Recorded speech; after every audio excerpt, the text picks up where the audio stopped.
अब सत्ता में होते हैं मरकज़ में या स्टेट में, तो लोगों को लगता है कि शायद फ्यूचर उसी पॉलिटिकल पार्टी का है जो सत्ता में है। इलेक्शंस का जो फीवर 30-40 दिन का होगा वो डिसाइड करेगा। जब ये कहना कि सारी रीजनल पार्टी जम्मू कश्मीर में मर गई, only BJP will emerge, that is wrong. Political scenario की जब भी हम बातचीत करते हैं तो आजकल जम्मू कश्मीर का पॉलिटिकल सिनेरियो जो है वो आज के टाइम पे कुछ अलग ही रुख पे चल रहा है, कई किसी अलग ही रुझान पे है। तो इस वक्त अगर देखा जाए बीजेपी की जब भी बात की जाती है तो बीजेपी इस वक्त कहीं ना कहीं अपने दाव चल रही है और दाव के चलते हुए बहुत सारे कद्दावर नेताओं को इस वक्त वो अपने दामन में लेते हुए अपना पक्ष जो है वो मजबूत रखने का प्रयास कर रहे हैं।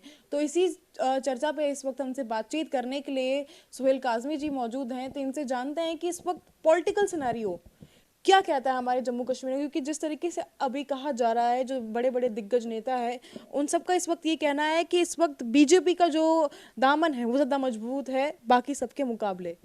ये तो अपनी अपनी वो असेसमेंट है, लेकिन अब अगर आप ओवरऑल देखें जम्मू यूनियन टेरिटरी में पॉलिटिकल सिनेरियो जो है डॉल ड्रम्स में है। तो ये जो आप देख रहे हैं न्यू एंट्रेंट्स इनटू बीजेपी, वो होता है जब आप सत्ता में होते हैं मरकज़ में या स्टेट में, तो लोगों को लगता है कि शायद फ्यूचर उसी पॉलिटिकल पार्टी का है जो सत्ता में है, और वो किसी न किसी तरह से उस पॉलिटिकल पार्टी का दामन पकड़ लेते हैं। लेकिन आपने देखा होगा कि इलेक्शंस का फीवर 30-40 दिन का फीवर होता है, और उस वक्त क्या सीन इमर्ज होता है उस वो ज़्यादा मैटर करता है रादर देन कि कौन सी पॉलिटिकल पार्टी इस वक्त पावर में है या नहीं है। लोगों का रुझान इंपॉर्टेंट प्ले करता है रोल। दूसरा मैं ये कहना चाहता हूँ कि जो जैसे ये आपने अभी बात कही, मैं आपको माफ़ कीजिएगा अभी टोक रही हूँ बीच बात पे। अभी आपने कहा कि लोगों का रुझान किस तरफ है। अगर हम जम्मू के ग्राउंड लेवल पे जाते हैं, जम्मू की रूट्स में यानी गांव दराज में जाते हैं जहाँ से वोट्स के आने की जो संभावना है वो काफ़ी ज़्यादा होती है। तो इस वक्त अगर उनकी हम माने उन लोगों की अगर हम आइडियोलॉजी की बात करें इस वक्त, तो उनका इस वक्त साफ कहना है कि हमें बीजेपी चाहिए, हमें मोदी साहब चाहिए, हमें मोदी साहब को ही लाना है। हमारे जम्मू कश्मीर का उद्धार जो है वो मोदी साहब कर सकते हैं, क्योंकि हमेशा जो है जम्मू डिस्क्रिमिनेशन फेस करता है अगेंस्ट कश्मीर। तो इस पे आपका क्या कहना है? क्या ये रुझान जो ज़मीनी स्तर पे दिखाई दे रहा है कहीं ना कहीं वो पक्ष में नहीं है बीजेपी के? देखिए, मुझे नहीं पता आपने कौन सी ग्राउंड रिपोर्टिंग की है लोगों के साथ। देखिए, एक तो जो सत्ता में लोग होते हैं हमेशा इंक्लाइनेशन उनकी तरफ होती है। दूसरा जो इम्पोर्टेंट फैक्टर ये है कि अभी 2 साल से जम्मू कश्मीर सहमा हुआ है। कोई इंसान, कोई बच्चा, कोई बुजुर्ग बात नहीं करना चाहता था सियासत को लेके। 200-400 लीडर्स पहले ही अंदर थे। अब थोड़ा थोड़ा सा हवा जो है वो खुली है, जबकि ये पता चला है कि डिलिमिटेशन कमीशन की रिपोर्ट आ रही है और we are heading towards election. So elections का जो फीवर 30-40 दिन का होगा वो डिसाइड करेगा जम्मू कश्मीर पे। ये कहना कि सारी रीजनल पार्टी जम्मू कश्मीर में मर गई, only BJP will emerge, that is wrong. और वो बिल्कुल एक फोबिया है भारतीय जनता पार्टी पे। वैसा कुछ नहीं है। बड़े न्यू फेसेस इंडिपेंडेंट भी जीत के आ सकते हैं। और मैंने पहले भी बड़े इंटरव्यूज़ में कहा, जब भी इलेक्शन होगी एक मल्टी फ्रैक्चर्ड असेंबली यहाँ बनेगी।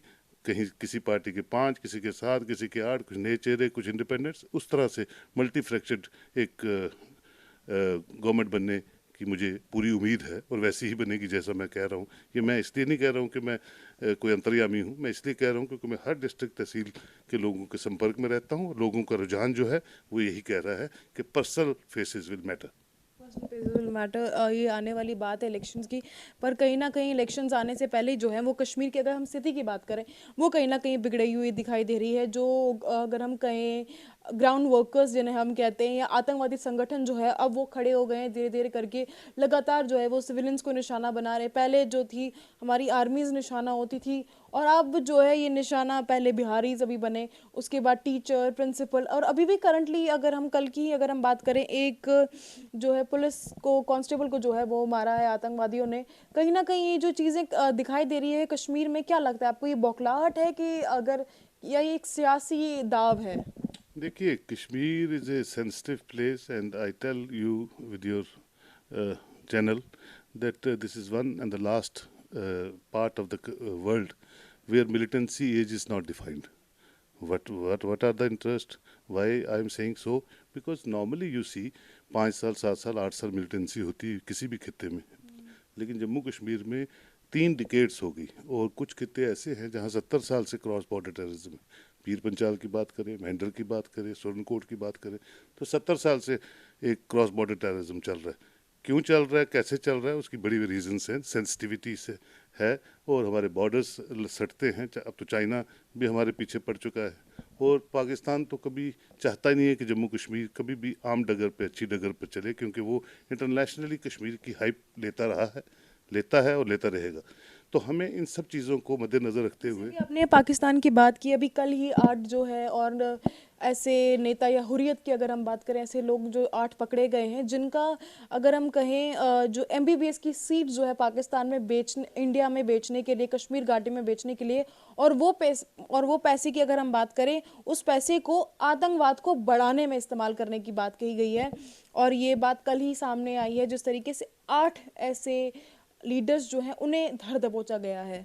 देखो मैं तो शुरू से कहता हूँ कि कोई भी जो नेशनल इंटरेस्ट के बाहर काम करता है उसको स्ट्रिक्ट लॉज के तहत बुक करना चाहिए, क्योंकि नेशन फर्स्ट, पार्टीज बाद में आती है, मुल्क पहले आता है। तो मुल्क की सलामती में कोई भी, आपने अभी कहा पार्टीज बाद में आती है, मुल्क पहले आता है, तो फिर जो बाकी कश्मीर में जो अन्य पार्टीज है, वो क्यों अपना सियासी दाव इसमें, अपना सियासी अगर हम कहें पाकिस्तान प्रेम क्यों दिखाने का प्रयास करती हैं? जब भी अगर ऐसा कुछ होता है तो वो क्यों पक्ष में आके खड़े हो जाते हैं इनके? वो अनफॉर्चुनेट रहा 70 सालों से कश्मीर को एक हाइप दे के कुछ पार्टीज पाकिस्तान सेंटिमेंट्स प्ले करती रही हैं, खासकर साउथ कश्मीर में पीडीपी और ये सब पार्टीज है। मैं तो टोटल उनके अगेंस्ट हूँ, कि लोगों को भी बोलता हूँ कि अपने मुल्क के साथ, मुल्क के दिखाए हुए रास्तों पे चलेंगे तो जम्मू कश्मीर अगली अच्छी डगर पे चलेगा। अगर आप पाकिस्तान और अलगाववाद और अफगानिस्तान करते रहेंगे, ना आपको पहले कुछ मिला है, ना अब कुछ मिलेगा, ना आने वाले दिनों में। देखिए मैं पहले भी कहता हूँ कि हमने एक जनरेशन खो दी है, और एक जनरेशन की भरपाई कर पाना इररिपेयरेबल लॉस है, वो कभी भरपाई पूरी नहीं हो सकती है। तो हमें नेशनल मेन स्ट्रीम में रह के अपनी डेमोक्रेटिक इंस्टीट्यूशंस को मजबूत करने की कोशिश करनी चाहिए। हमें बढ़ चढ़ के इलेक्शंस पे पार्टिसिपेट करना चाहिए। खोखले नारों से काम नहीं चलेगा। हमारे बच्चों को एजुकेशन चाहिए, एम्प्लॉयमेंट चाहिए, बाकी चीज़ें चाहिए। हमें पाकिस्तान से कोई लेना देना नहीं है। और जो लोग आपको इस तरह की सियासत सिखाते हैं, उनका दामन छोड़िए। और जिस तरह आपने बीडी आपने भी कहा हमारे बच्चों को एजुकेशन चाहिए, लाजमी है वो चीज़, एक एम्प्लॉयमेंट चाहिए, वो भी बहुत ज़्यादा ज़रूरी है अपना जीवन। और अगर हम बच्चों की बात करें, आने वाला जो यूथ है, हमारा आने वाला फ्यूचर अगर हम कहें हमारे देश का, पर एक मेरा सवाल है, चाहे हो सकता है कि कुछ ऐसे लोग जो हमें देख पा रहे हैं उन्हें ये सवाल मेरा बुरा लगे।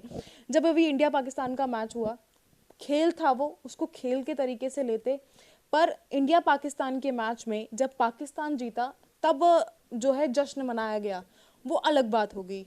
पर उसमें पाकिस्तान जिंदाबाद के नारे लगाए गए, चाहे वो कश्मीर से लेके दिल्ली की अगर हम बात करें, दिल्ली में, आगरा में 3 ऐसे कश्मीरी लड़कों को जो है वो उन पे जो है इस वक्त शिकंजा कसा गया है हमारे सरकार के द्वारा, और कसना भी लाजमी है कि। और सबसे उसमें एक बात देखी गई कि वो जो 3 बच्चे जो पकड़े गए, वो हम गवर्नमेंट के ही पैसों से वहाँ पढ़ रहे थे।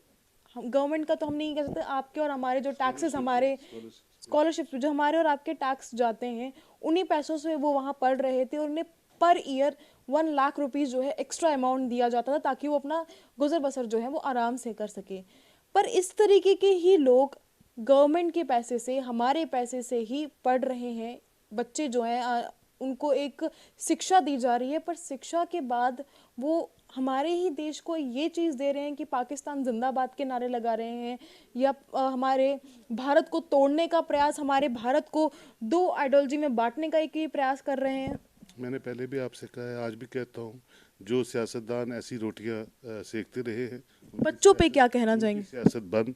ऐसे पेरेंट्स, ऐसे बच्चे और ऐसी जनरेशन जो हमारी आने वाली है, उनको ठीक रास्ता दिखाने की ज़रूरत है। गेम इज़ गेम, एंड मैंने पहले ही आपको कहा कि मुल्क पहले आता है, सियासी पार्टीज बाद में आती है, और मैं समझता हूँ रिलीजन भी बाद में आता है।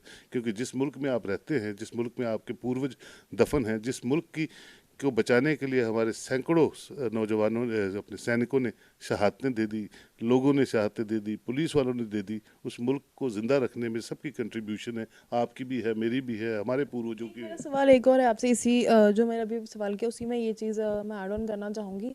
इंडिया पाकिस्तान का मैच हुआ, पाकिस्तान जीता, जश्न बड़े अच्छे से मनाया गया, पर वही मैच जब बाद में हुआ, पाकिस्तान ने और भी मैच जीते, उस दौरान क्यों नहीं जश्न दिखाया गया? उस दौरान क्यों नहीं महबूब मुफ्ती जी ने ये बोला कि this is a game, as a game? Virat Kohli ने पाकिस्तान के कैप्टन को गले लगाया, उधर भी कैप्टन को गले लगाया गया था। देखिए श्वेता, शुरू से एक ट्रेंड सेट कर दिया आपने कि हिंदुस्तान आपका दुश्मन है।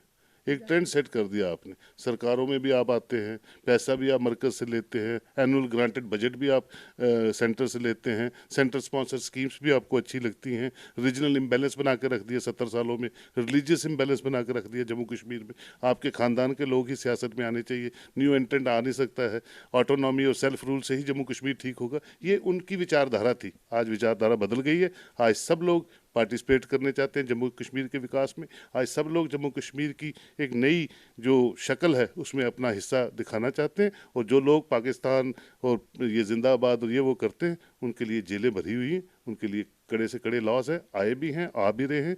और ये सब चीज़ें नहीं चलेंगी। Hurriyat is going to be irrelevant. वो कॉन्स्टिट्यूंसीज जो गलत प्रोपोगेट करती हैं उनको ख़त्म करने की ज़रूरत है। एन आई स्ट्रॉन्ग, हमारी अपनी भी यहाँ एक दो फोर्सेज और बन गई हैं। आने वाले दिनों में ट्रू नेशनल स्पिरिट में जम्मू कश्मीर को मोदी जी का चलने का एक सपना है। और मैं समझता हूँ उसको सबसे बड़ा हाथ अवाम का है। उन्होंने बीडीसी इलेक्शंस में आपको डिस्प्ले किया कि वी वांट पीस। किसी ने भी किसी पॉलिटिकल लीडर के लिए जुलूस नहीं निकाला, ना रोए कि उनको क्यों अंदर किया है। लोग चेंज चाहते हैं, and change is the better option for a Jammu Kashmir union territory. और youth are the brand ambassador to see a new Jammu Kashmir in offing. अगर हम कहें इस वार्तालाप को यहीं अंत में लाते हैं और एक मैसेज जो हमारे यूथ को, हमारी आवाम, हमारी आने वाली जनरेशन को आप अपनी तरफ से क्या कहना चाहेंगे? 70 साल से जो एक सोच चलती आ रही है उसको किस तरीके से अब ख़त्म करना ज़रूरी है हमारे जम्मू कश्मीर के भविष्य के लिए? देखिए श्वेता, आप जैसे बच्चे जो रियल पिक्चर दिखा रहे हैं जम्मू कश्मीर की, और हम जैसे थोड़े से आपसे बड़े जो ये फोर्स करना चाहते हैं आने वाली जनरेशन्स को कि जम्मू कश्मीर का निर्माण, जम्मू कश्मीर का विकास, जम्मू कश्मीर की आन बान शान तभी मुमकिन है जब हम सब बगैर मजहब व मिल्लत अपने मुल्क की क़यादत पे भरोसा करें। अपने मुल्क के लीडरान का हाथ पकड़ के जम्मू कश्मीर को इस मुसीबत से बाहर निकालें, तभी हम आगे बढ़ पाएंगे। और यही सपना मोदी जी का होगा और यही सपना आने वाली सरकारों का भी होगा।